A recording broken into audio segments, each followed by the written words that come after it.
በስመ አብ ወወልድ ወመንፈስ ቅዱስ አሐዱ አምላክ አሜን።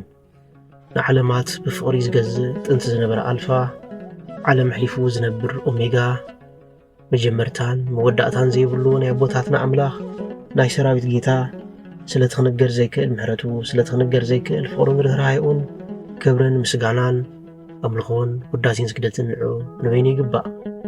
ንሱ ኣብ ተጸዋዓሉ ካብኡ ዘይትፍለ ቅድስተ ቅዱሳን ንጽሕተ ንጹሓን ኣብ ቁራሪተ መዓት ናይ ሓዲስ ኪዳን ኩርቤል ዝኾነት ኣዲና ቅድስት ድንግል ማርያም ነቲ ኣማናዊ ዝኾነ መግቢ ህይወት ስለ ዝሃበትና ነቲ ኣማናዊ ዝኾነ መስተ ህይወት ስለ ዝወለደትልና ወዳ ብዘኽበራን ብዘፍቀራን መጠን ክብርን ምስጋናን ንዓይኹና።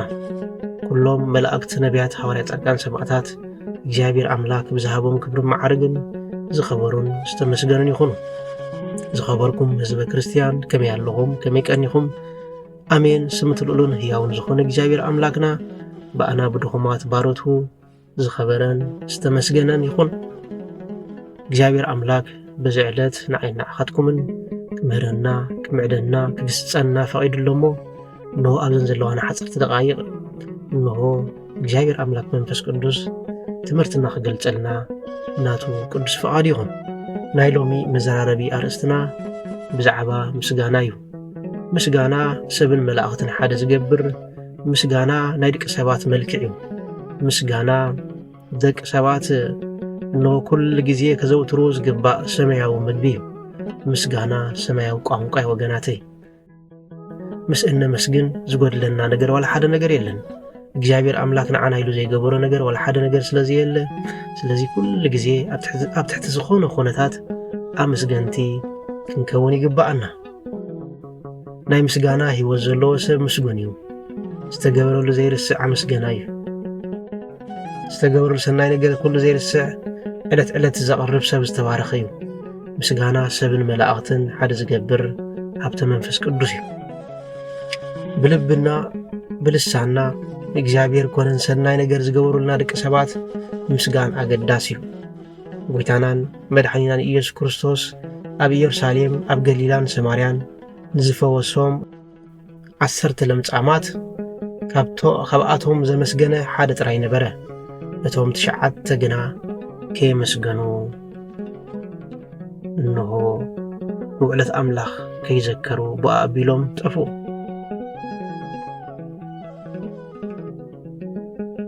ጎይታ ግልጽ ብምባል ካብቶም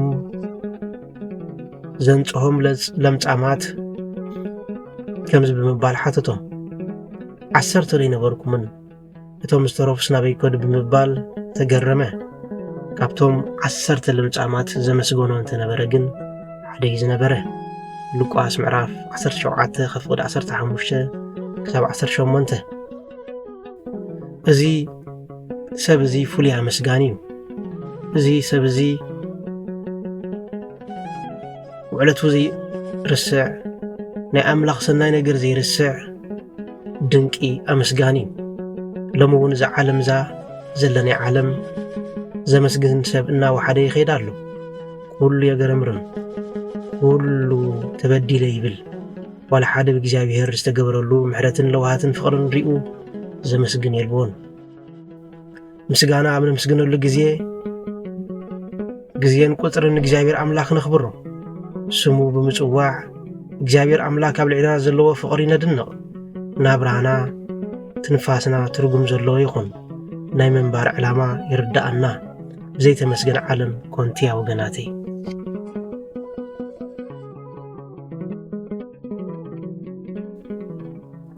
ነዚ ኣመልኪቱ ሐዋርያ ቅዱስ ጳውሎስ ስለ ምስጋና ከምዚ ይብለና፣ እምበኣር ተጠንቀቑ፣ እቲ ቅንያቱ ክፉእ እዩ እሞ ነዝተዋህበኩም ግዜ ብምሉእ ኣብ ረብሓን ናውዓልኩም ከመይ ዓይሹ ዘይኮነስ ከም ለባማት ነበሩ።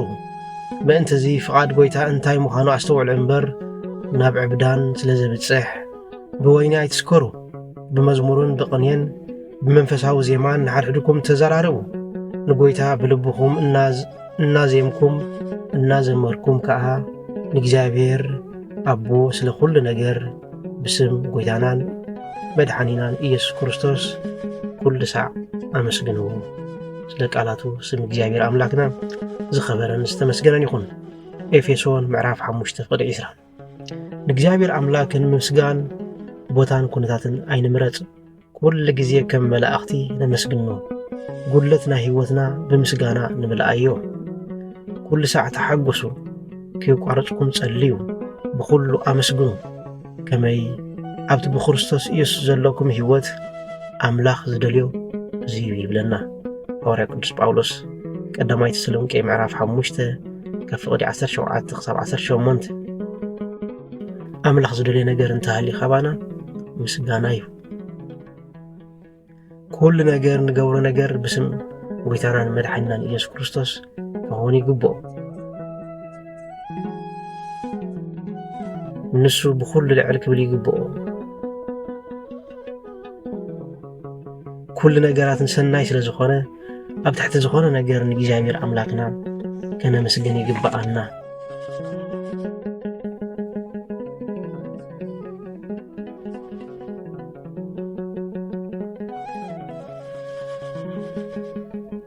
ከም ነቢ ዳንኤል ኣብ ጉድጓድ ኣናብስት ከም ቅዱስ ዮሴፍ ኣብ ቤት ማእሰርቲ ከም ቅዱስ ኢዮብ ኣብ ጽኑዕ ሕማም ከም ቅዱስ ዳዊት ካብ ስልጣን ኣብ ዝወረደሉ ግዜ ኣብ ዝተሰደሉ ግዜ እግዚአብሔር ኣምላኽ ከነመስግኖ ይግባኣና እግዚአብሔር ኣምላኽ ብኹነታት ስለዘይ ምዘን ኩሉ ግዜ ከነመስግኖ ይግባኣና እቶም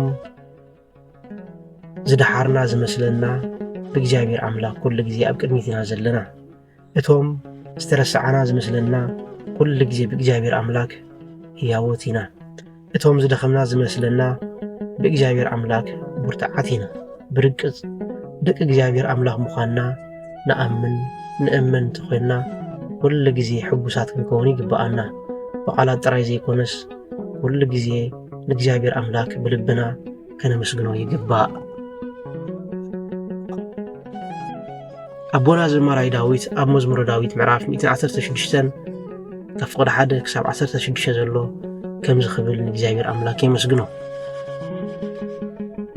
ድምፀይን ምህለላይን ሰሚዕ እሞ ንእግዚአብሔር ኣፍቁረየ እዝኑ ናባይ ኣድንዩ እሞ ኩሉ መዓልታት ናብኡ ክምህለል እየ ማእሰር ሞት ከቢብኒ ጽበባ ሲኦል ሓዘኒ ጭንቀትን መከራን ረኸብኩ ሽዑ ኣነ ጎይታይ ነፍሰይ ያድሕና ኢለ ስም እግዚአብሔር ኣምላክ ጸዋዕኹ እግዚአብሔር ርህሩህን ጻድቕን እዩ ኣምላኽና ኸኣ መሓሪ እዩ እግዚአብሔር ንገርታት ይሕልዎም ኣነ ተሸገርኩ ንሱ እውን ኣድሓነኒ ነፍሰይ እግዚአብሔር ኣምላክ ሰናይ ጌሪልኪ እሞ ናብ ዕረፍቲ ከተመለሲ ንነፍሰይ ካብ ሞት ንዒንተይ ካብ ንብዓት ንእጋረይ ካብ ምውዳቕ ኣድሒንካኒ ኢኻ እሞ ኣብ ቅድሚ እግዚአብሔር ኣብ ሃገር ህያዋን ክመላለስ እየ ኣመንኩ ስለዚ ተዛረብኩ ኣዝየ ተጨኒቐ ነበርኩ ኣነ ብስምባደይ ኩሉ ሰብ ሓሳዊ የበልኩ ኣብ ክንዲ ሰናይ ዝገበረለይ ኩሉስ ንእግዚአብሔር እንታይ ወርየታ ክመልሰሉ እየ ጽዋዕ ምድሓኑ ክወስድ ስም እግዚአብሔር ድማ ክጽውዕ ንእግዚአብሔር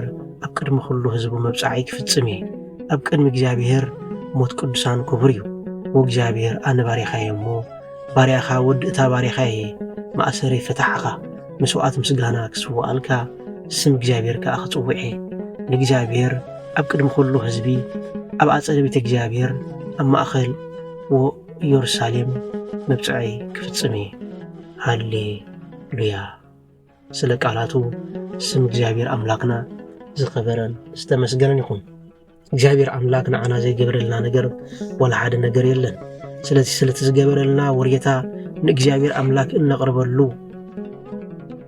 ህያብ እንተሃልዩ ምስጋና ጥራይ ስለዚ ወገናተይ ኣብ ህይወትና ኣግሮምረምቲ ዘይኮናስ ኣብ ናብራና ኣግሮምረምቲ ዘይኮናስ ኣመስገንቲ ክንከውን ይግባኣና ነዚ ክንገብር ናይ እግዚአብሔር ኣምላክ ቅዱስ ቸርነት ናይ ኣዴና ቅድስት ድንግል ማርያም ኣማላድነት ናይ ኩሎም ሆርያን ጻድቃን ተራዳእነት ኣይፈልየና ንዝነበረና ግዜ ባሪኹን ቀዲሱን ስለ ዝሃበና ክብርን ምስጋናን ንዕኡ ንበይኒ ይግባእ ወስብሃት ለእግዚአብሔር